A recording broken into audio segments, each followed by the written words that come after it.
has led digital transformation of security for American Express, designed creative business solutions with Amazon and other integrations, led cybersecurity of Google Pay, Apple Pay, and Visa, pioneered PayPal. He's a regular speaker at esteemed conferences for NFC Forums, European Identity Conference, to mention a few.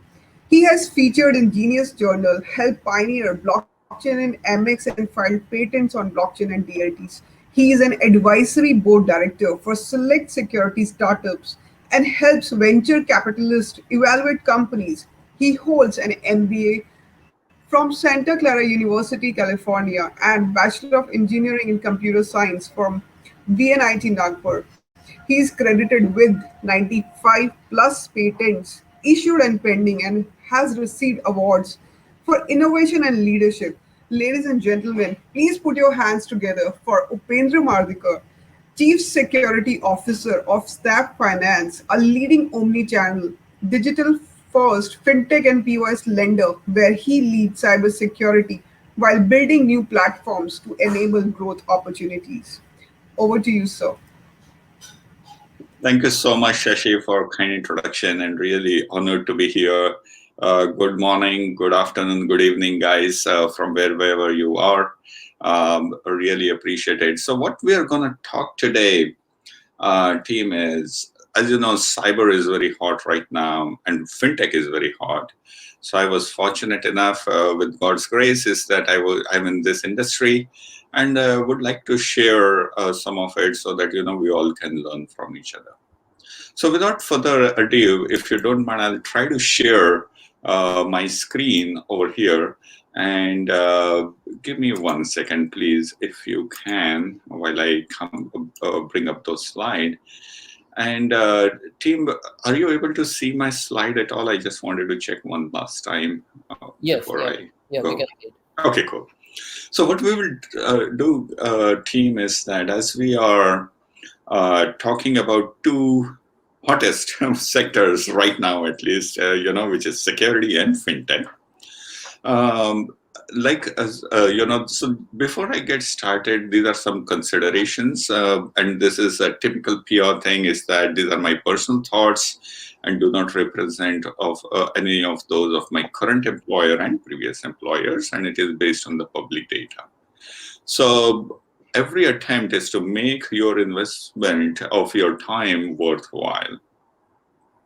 So, like Sashi said, I was with American Express, Visa, and PayPal, and now I'm Chief Security Officer, Cybersecurity Officer at Snap Finance, and which is in the BNPL space and point of sale lending. I've been author, speaker, co-authoring some books, and advisor to selected startups. And the main, identity about me is I want to give back to the community.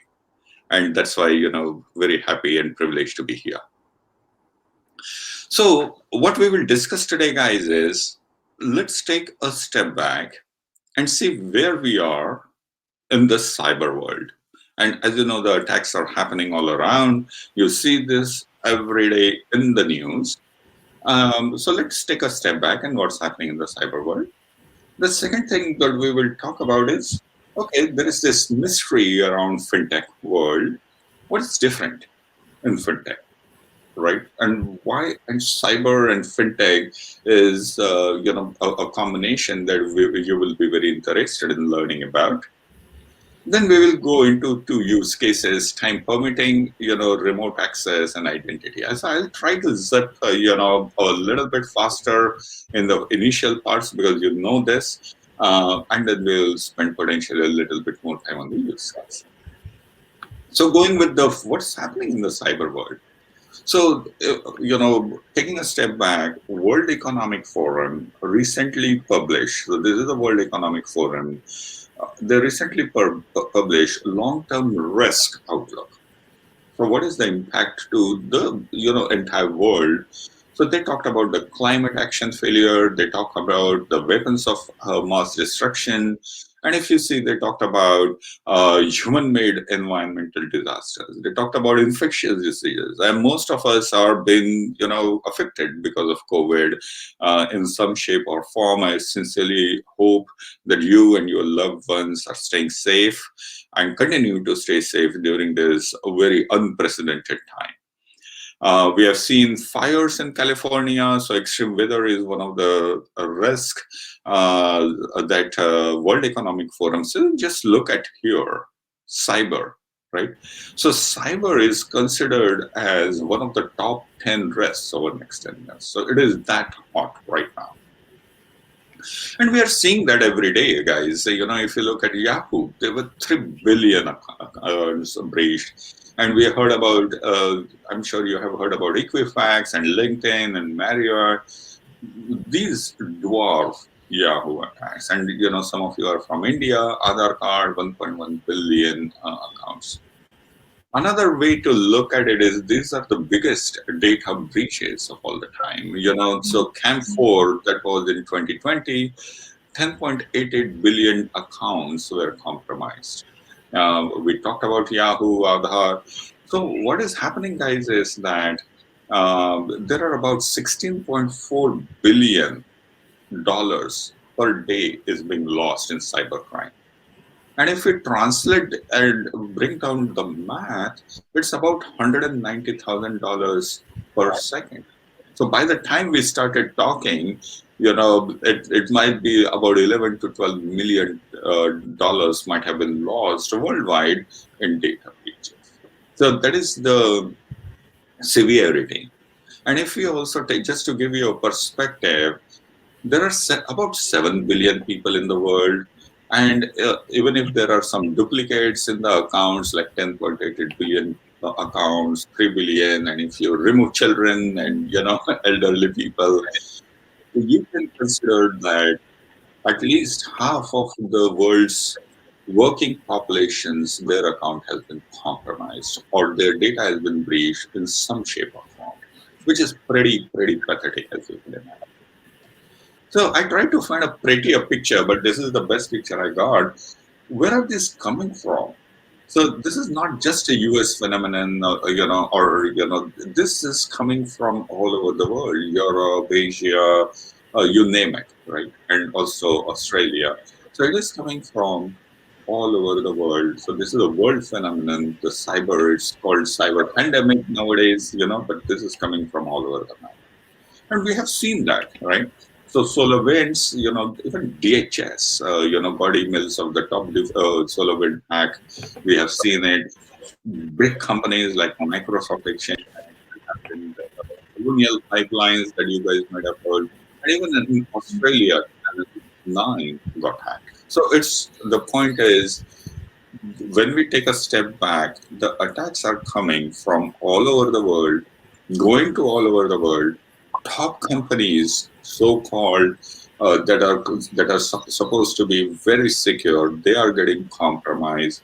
Critical infrastructure, which is the colonial pipeline, is getting compromised. So it's pretty darn a bad situation. Okay, so that is the cyber world we talked about. And we see that all over the news. There are multiple attack vectors, the multiple, threat agents, multiple nation-state sponsored attacks that are happening right now. So what is the difference about fintech world, right? So let's try to understand what a fintech is, right? So fintech, as you know, the history and evolution of money, the money, essentially it was starting with barter, and then banks came up, and then fiat currency and all that. Because of this legacy nature in fintech, in financial services, there are lots of inefficiencies in financials. So the fintech is to resolve those inefficiencies in financial services using technology. That's all a fintech is. And that is used to describe a new technology that seeks to improve and automate the delivery and use of financial services. So, that's where my previous employer, PayPal, you can imagine that to be a fintech. It was trying to solve the technology problem of sending money or buying something online just by using an email address or just by using a phone number. That particular thing becomes a classic fintech. Even my current employer, Snap Finance, what we are doing is BNPL, buy now, pay later. So which is a point of sale loans and point of sale um, leasing or buying products. So that is the fintech angle over here. So if you look at fintech, and this is coming again from World Economic Forum, there are four types of industries, team, that you will find in fintech. One that is trying to establish ecosystems that is beyond finance, and like for example, the trusted data stewards, some dynamic life, and these kinds of industries are coming up.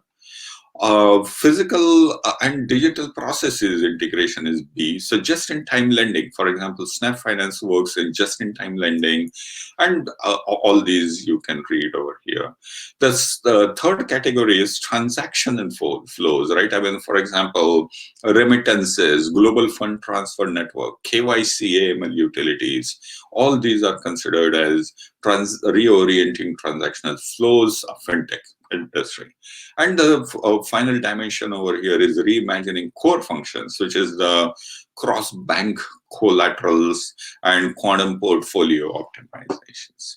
So these are some of the categories of fintech, and there are lots of startups, lots of big heavy players, that are venturing into fintech. Now, if you combine the cyber and fintech, just look at the, this is the source is IBM. Just look at the top sector that has been, that has been a target.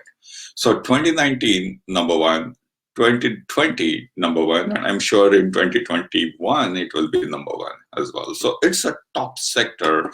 I mean, the most obvious answer is that you can just move money, all right? I mean, so that's why it's one of the most attacked sector. So if you talk about the healthcare, it was 10, and then now it's 7. Manufacturing, and then energy. So even after having some critical infrastructure and those kinds of things with colonial pipeline, it's still down over there. So it's one of the most targeted and most attacked sectors is the point I'm trying to make. And securing fintech is hard, right? So there is a tug of war. So let me tell you why it is hard. So first thing is, as the whole premise of fintech is disruption of financial services using technology. So what that means is that the fintech companies, they have to do innovation catch up. So as you go from 3G to 4G to 5G, as the LTE comes along, multiple innovations happening with NFC. I was privileged enough to work for Visa on Google Pay and Apple Pay when they wanted to see if we can take the plastic and put it on phone as a form factor, and Apple Pay and Google Pay, were born at that particular time. So the point is, the consumers, they're used to certain technologies nowadays, and fintechs have to cope up with that. The second thing is fear of being irrelevant. There is so much innovation happening. You have to constantly keep on innovating over here, otherwise the company can become irrelevant. Competitive pressure, then COVID-19 is not making it easy because of the new permissions for digitization. People have to, because of all the shelter in place, fintechs have to, use e-commerce and m-commerce and, have some new permissions for COVID-19. And then executives team, they are very uncertain of the bold bets for the future. I mean, should I go into cryptocurrencies, for example, or not, right? Is there DeFi solution or not? So all those kinds of conversations keep on happening in the fintech world. On the other side, there is growing regulation, right? I mean, we are seeing CCPA, CPRA, and lots of different states are coming up with their own privacy regulations. There are compliance requirements that gets, that we'll have to have a tug of war over here. And then the security, privacy, and safety during transformation. So there are two types of fintechs that you will see. One is digital first fintech, like PayPal's of the world or Snap Finance. They started with digital first. Second types of fintechs that you will see are people who are undergoing a digital transformation, and the big giants. They are saying that, hey, I want to just innovate and transform my organization digitally, and that's where they go with the data transformation. So what we have seen is that if this balance, this tug of war is not done correctly, even nations collapse should the economies collapse, because the entire economy is based on these financial services, financial sectors, and fintechs, as you can imagine. And I'm using this in a very broad sense. I will call NASDAQ, for example, even as a fintech, or Coinbase, for example, is also a fintech. So this is a broader umbrella, and that's the tug of war that we have to do. And that's why securing fintech, because of all this, because it's been targeted as the number one sector, and along with all these technology changes and competitive pressure, it's securing that fintech is very hard. So what do we do? Right. So how should we approach this particular problem? So first things first, right? I mean, we follow the generic security models, and there are lots of security models that we see, NIST cybersecurity framework, and then there are the few the traditional companies. When I say traditional, non-fintech companies, they go ahead, technology companies and other companies, they have to do those, follow generic security models, right? And that can mean that following a proper policies, procedures, and all those standard stuff, along with automating and hyper automating nowadays, all those kinds of things. So these are generic security models. While we are following these generic security models, one of the things that we typically consider is know your enemy, know your attackers. And there is lots of information over here, lots of initiatives that you can start if you just say know your enemy, right? Entire observability / visibility, all the detection technologies, how they're attacking you, right? So all those kinds of things come into know your enemies, all those initiatives. Know your attackers and motives, and know your customers. So knowing your customers can be an attacker too. So you have to, that's why I put it in know your enemy column over here, because sometimes customers can be an attacker. So a continuous authentication, continuous authorization concepts come in. Identity, digital identity becomes paramount. Establishing digital trust becomes key to knowing your enemy. Know yourself, right? So just like you're knowing your enemy, you have to know your employees. There is a survey which talks about 49% of the attacks are insider, and 51% of the attacks are the external attacks. So you have to know your employees, business partners. We talked about the supply chain attacks, so know your third parties. Again, know your customers. And knowing your systems, processes, tech, and people. Attack surface management becomes super critical, because in fintechs, as in the rush to innovate, in the rush to partner and co-opt with customers, with different companies, what happens is that people go ahead and expose multiple endpoints, which security teams or technology teams might not be aware of. So keep raising the bar in terms of evidence gathering while securing by design, default, and deployment. So evidence gathering becomes key, and continuously innovate. So these are the three ways where we secure against attacks for the fintech world. Yeah, classic NIST framework. I know I'm running out of time now, but we started a couple of minutes late. So, Sashi and team, if I'll take 5 more minutes actually just to go over the use cases. So, identify, protect, detect, respond, recover. This is a classic model. when we are talking about fintechs, I will consider these three things, right? So, in addition to following the generic model, make sure that you know your enemy, know thyself, and you will be liberated, is what they say. And keep raising the bar in terms of evidence gathering and continuously innovate in all these dimensions. So there are some typical threats and vulnerabilities that we will find in the. These are typical. It's not just limited to fintech, but what happens is that consider fintech as a magnifying glass. All these the impact is huge. For example, social engineering. Phishing. Everybody gets it, but if somebody compromises credentials, the entire money can be siphoned off. Same thing with malware, ransomware. The people's money is at stake over here. There are identity takeovers, DDoS. These are all typical threats that are prevalent in the industry, but very tuned for fintechs. From the vulnerabilities point of view, remote access. We all have to enable shelter in place. During shelter in place, we all have to enable people to work remotely, and the identity of the employee becomes super critical, and enabling them securely becomes super critical. Outdated software, continuously going and updating the software while making sure that the availability is high, it's a constant challenge. And these are some of the numbers over here. Don't want to dwell too much into it, but phishing, network intrusion that we talked about, all these are some of the attack vectors or common cyber attacks that is experienced by fintech worlds. Remote work. I'm sorry, I'm a little bit, trying to get into the case studies for in this, in the interest of time. But these are the top 5 security concerns due to remote work, because all of us or most of us are working remotely. So we all have to make sure that the boiled and mobile devices are taken care of.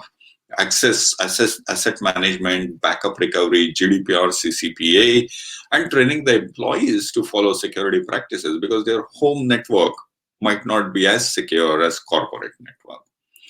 So we talked a lot about remote work and enabling that.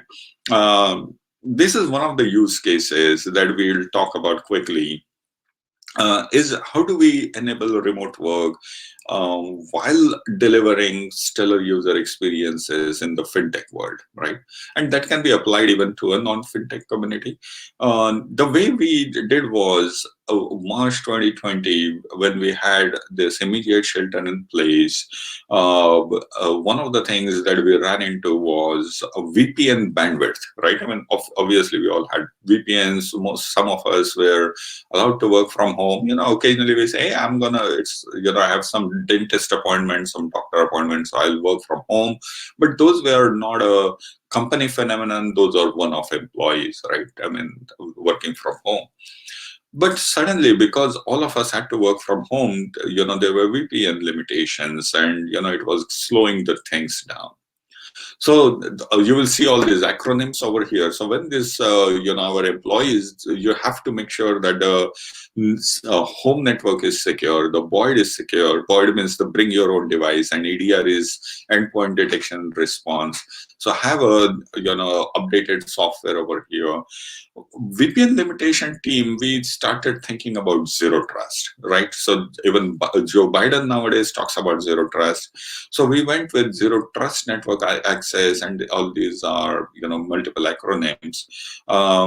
So what was happening was, earlier, when you are in the corporate environment, right, or you are in an office, and you have to go to some SaaS. So, for example, for expenses or for your HR needs or whatever, all these systems were SaaS. Now, if you have to, file your expenses or do apply for your paid time off or check your, pay stub or download pay stub, the earlier situation was you had to VPN and then go to that particular SaaS, right? So which created lots of bottlenecks in the VPN. It was a kludgy experience. The experience that we went after was you open the laptop and you are directly in a very secure way in the corporate network. But if you are doing that same thing with your personal computer, then you are not on the network. Why? Because there is something called zero trust network access. So, earlier the paradigm was trust but verify, and now we are saying zero trust and verify, right? So we imagine that we expect that all the computers that are hitting us are compromised, and we have absolutely no trust in our computers. And then there is a data loss prevention with allow and deny list, and that is based on AI. So that is something that we have been working on, and it's a journey along with the team. So that is the use case one, where we had to immediately enable the remote work. The current situation is that for all the fintech worlds, we are using MFA for all the users across everywhere, along with zero trust network access. Now, very quickly, and I don't know, how much time I have, but very quickly, customer identity became super critical. As one of the things, and wherever customers go, attackers go as well. So what I mean was, think about those use cases where you have to move money instantly, or stock trading, or any crypto exchange that we talked about, right? How do you know who is on the other side? Especially in the digital world, it becomes very, very difficult. And I can keep on talking about how to prevent synthetic IDs, how do we detect the identity fraud, identity takeovers, shipping frauds that happen, any financial or mule driving, those kinds of frauds that happen. Knowing your customer in a, you cannot say guaranteed way, but semi-guaranteed way is absolutely critical for any fintech, and for any industry that matter, but more so for fintech because of the impact. The way we solved that particular problem, and it's a journey we haven't completely solved, is that by using certain techniques, over there, and there are lots of technology that goes in over there. We are not just relying on username and password. We take multiple different signals in a very private way by telling the customer. But there are lots of technology that goes in for defining the customer, their identity in the digital world. Digital identity is one of the very hot topics. So there are 5 pillars to digital identity. One is the identity proofing. How do you do the KYC of the customer? Then how do you do the authentication in a continuous manner? How do you do the authorization in a continuous manner? And it's all risk based. And then how do you make sure that the overall ecosystem, the identity ecosystem, like talking to Experian, Equifax of the world, or Plars of the world, right? How do you know that this particular identity is the one that is talking to you, so that we are protecting the customer? So customer safety is different from security. So in this case, for example, the difference is, let's say there is a username and password. Security means I'm going to protect the password. Safety means, okay, the customer's password is been, customer inadvertently sends that password to somebody else, and the same username and same password is entered. Are you making sure that that particular account is safe? Are you able to distinguish that, hey, this password is not entered by the same customer? So those kinds of things get translated into the digital identity and digital trust notion. So those were some of the use cases. This is the whole payment journey, and I don't think I have time to go over that, but I will. There are multiple fraud activities: friendly fraud, simple fraud. I don't know how much time do I still have time for this. Upendra, yeah, you can still have 5 more minutes. Oh, I have 5 more minutes. Thank you so much. Okay, cool. So let's go on this particular journey of fintech. And again, I just want to be very respectful to the 5 minutes that I have. The first online purchase was made in 1994. And then, you had these European banks, and then, Euro came in over here. PayPal, Venmo came in 2013. Before that, Google Wallet, came in 2014. The Bitcoin network, we started into seeing in the mainstream over here. Samsung Pay came in 2015, and 2019 they announced Fed now in 2019, and Mastercard in 2018 announced some Mastercard branded credit cards, authentication cards. So this is a phenomenal journey, guys. Just imagine the world without credit cards, and just see where we are in 2019 right now. All right. Of course, that means that we get lots of fraud, right? So there are 6 types of fraud. So one is the friendly fraud, which is the customer committing fraud, right? We talked about it, which is false claim. So I get some merchandise to me, and then I say that, after getting the merchandise, I say I did not get any merchandise, or I did not, I did not buy it, or non-repudiation side of things. So there are some simple frauds and complex frauds where we have seen collusion, merchants and customers or consumers colluding. Those kinds of frauds we have seen. Reshipping fraud means they are using some intermediaries to ship the stolen goods and overseas freights and forward on the Craigslist and of the world and next doors of the world. Auction fraud, they take the order on eBay, Facebook Marketplace, and create an intersection or intermediary with stolen credit cards. Card ACH testing, that we see low dollar transactions, and then promo fraud. For example, you want to get certain customers, apply, have them 0% APR or whatnot, and then those customers, just forward that particular promo, and we have seen those kinds of fraudulent activity. There are multiple factors in identity that we talked about, customer rating, the channel, the geography, in-person contact. But, these are multiple ways with which we identify that particular customer. We talked about continuous authentication and authorization in digital identity, which is the implicit claims, explicit claims. We talked to the third parties, like, we mentioned those vendor names. And then we also monitor the behavior on a continuous basis, just not to be, not to be, for the privacy reasons, but it is primarily for the authentication reason, and that particular data is not shared. Anyway, some of the AI that we use, this is a very similar model that we use over here, where there are lots of online and offline data models that have been used. But in the spirit of time, I will go ahead and just stop sharing right now and go back, give the time to Dhaval. Upendra, wonderful, wonderful.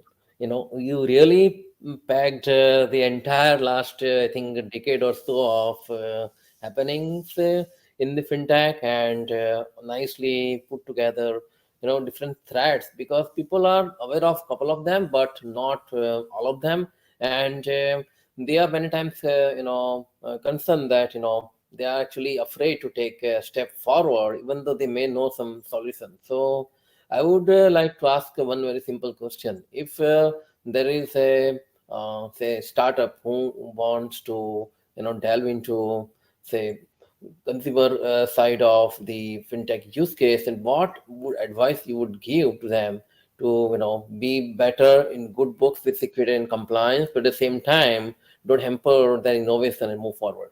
Yeah. So, and thank you for that question. Thank you for kind comments, Dhaval. I hope you and the team members find this useful and obviously available for offline conversations. I'm getting some feedback over here. Okay. Are you guys able to hear me okay?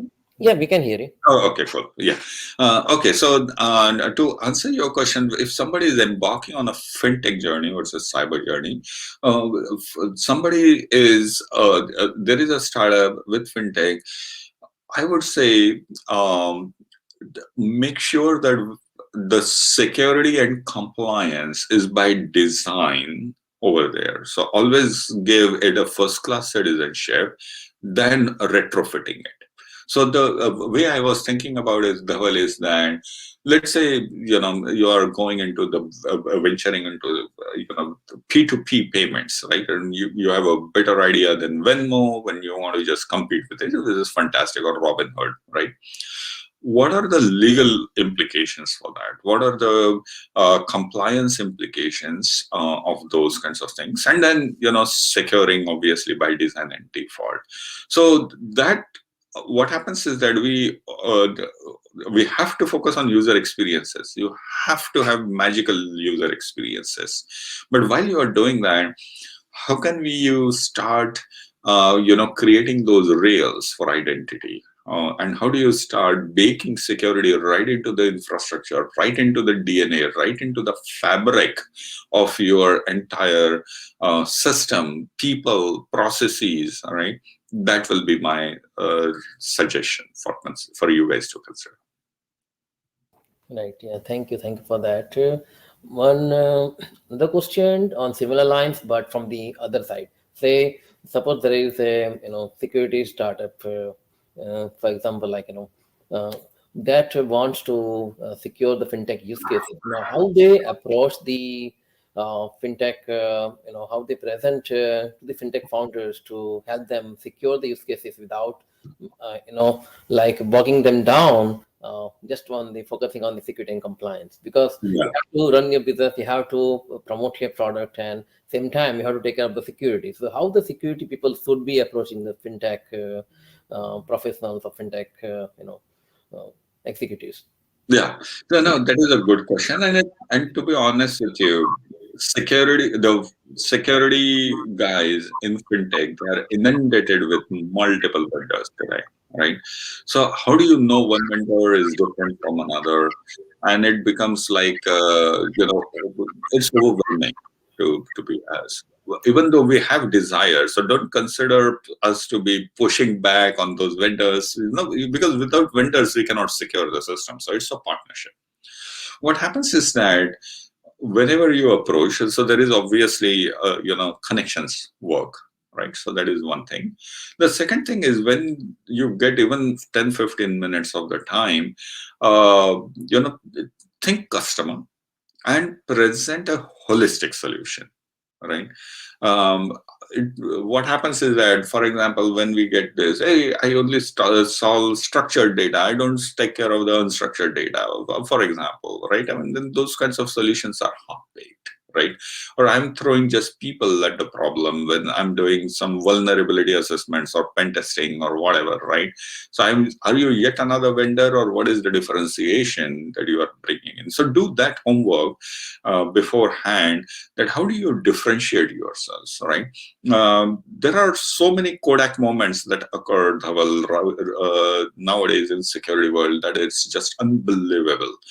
There are more cemeteries and graveyard of security companies right now, and they are getting outdated very, very quickly with all these attacks. So you have to throw technology, you have to think about AI, you have to be very, very nimble, being a cyber security startup, and then show the differentiation. And be ready to prove that, hey, you're different from this other vendor trying to solve these problems. Nice, nice. So I think we got very great comments today for the presentation. People are liking it and they love that, and they do agree with that. Yeah, it's very important to design your defense strategy when you're trying to trust somebody on the other side of a digital world, because whatever, data, actions or credentials they present, that's got we are gonna trust them, whether they do some scanning of the documents or anything else, So it's all about having a proper AppSec and data security strategies. And I think our audience today, they have definitely liked the presentations, and our audience on the social media channels, they're also liking it. And I think it's a great opportunity for us to have you here today. So thank you very much for that. And thank you for sharing your knowledge. Okay, thank you so much. Really appreciate for having me today. Have a great day. Thank you. Yeah, great day.